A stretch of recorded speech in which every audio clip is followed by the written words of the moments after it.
In May, when I last spoke to you, I gave an update on the actions we are taking at EU level to regulate tech in the areas of AI, Internet, and data. With tech regulation, we don't want to stifle competition and innovation. On the contrary, we want to make sure that big tech companies operating in the European Union cannot abuse their market power. New players should be able to enter the market and compete on a level playing field. At the same time, users need to be sure that the online environment is safe, that individuals' fundamental rights and values are protected. This year, the European Union has made a lot of progress in this respect, setting the standards for our digital future. Two Commission proposals aim at upgrading rules on digital services in the European Union, the Digital Services Act and the Digital Markets Act.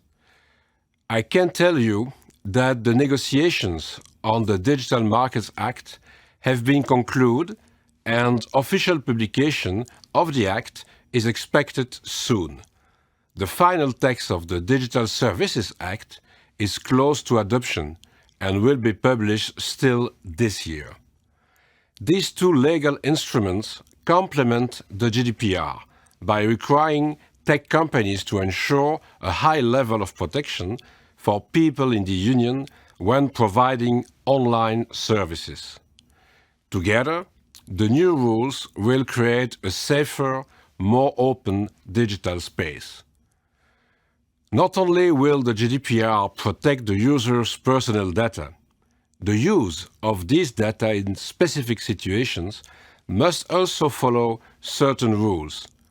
Personalized advertising, for example.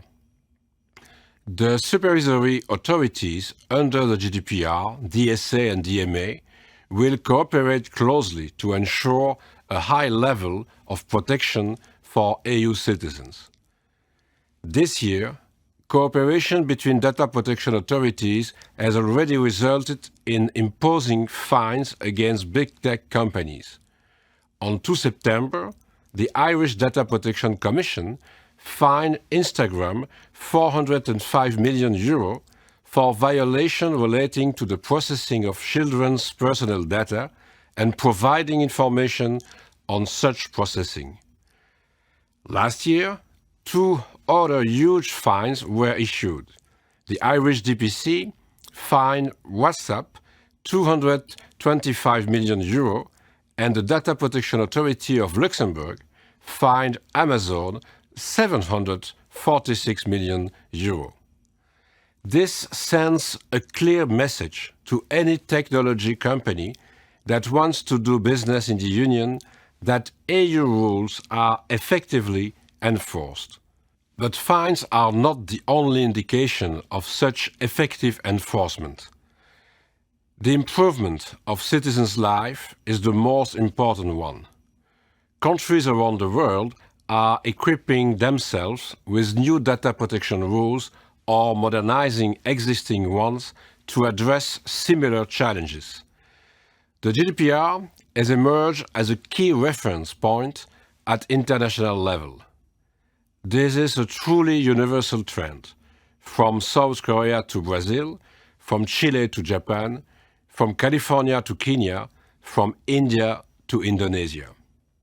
More and more countries are adopting modern privacy laws with similar features to the European Union data protection regime.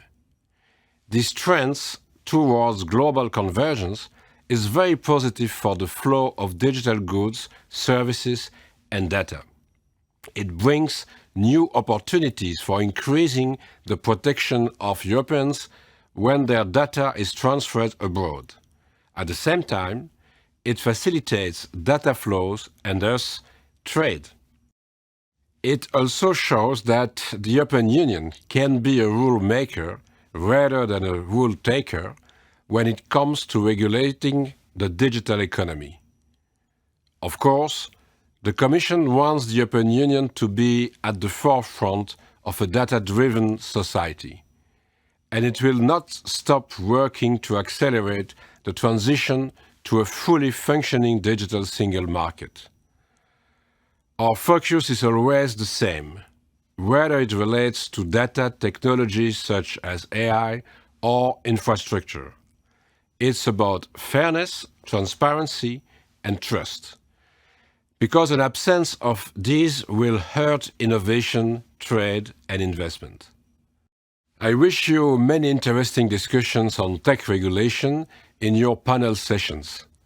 It looks to be a very busy agenda, so I will stop now and leave you the floor. Thank you very much.